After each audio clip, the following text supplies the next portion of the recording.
Ваха Исмаилов – один из самых пожилых жителей сельского поселения Датыр, который еще не уехал из своего села. В ходе перестрелки в начале августа Ваха получил небольшое ранение. К счастью, все обошлось благополучно, и мужчина не пострадал, чего нельзя сказать о его доме. В результате боестолкновения до младенца Вахи и еще нескольких жителей Датыха нанесен ущерб в размере 400 тысяч рублей. Вот 400 тысяч компьютеров десенс адал акча района акча. Пока тех не ждать. А у тех уже дайби, бобячер дай. По закону, да, закон вылатыш. Дизель арбиан, тхабаси арлен пейн мучит. Нага дидуш хочу. Зи васенти ждай бы.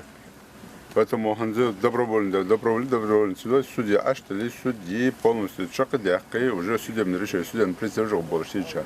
Напомним, бандгруппа из 8 человек была уничтожена в сельском поселении Датых в начале августа. По оперативным данным, в селе были люди, которые обеспечивали бандитов продовольствием. Пособничество участникам НВФ стало главной темой обсуждения выездного совещания главы Ингушетии с главами муниципальных образований Сунжинского района. Мизбек Евкуров назвал недостаточной работу муниципалитетов в этом направлении. По его мнению, необходимо выработать дополнительные меры, усилить профилактическую работу с привлечением общественников и духовенства, а также ввести контроль за работой магазинов района, откуда может поступать продовольствие бандитам.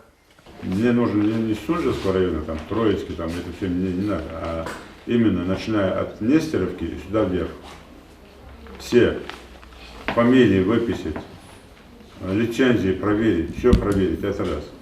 Второе, на всех торговых точках должны стоять видеокамеры.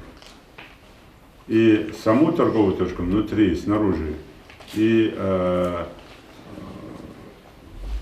территорию вокруг, дорогу и все остальное. И видео, это наблюдение, оно архивируется. Один раз в неделю хозяин этой торговой точки обязан передавать эту информацию в РОВД. А ты там спланируй компьютер защищенный, куда эта информация будет скачиваться.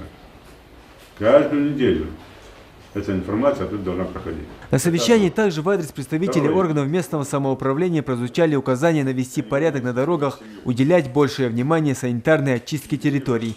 Муслим Ганиев, Юнус Учоев, Ахмед Парчиев. Новости 24.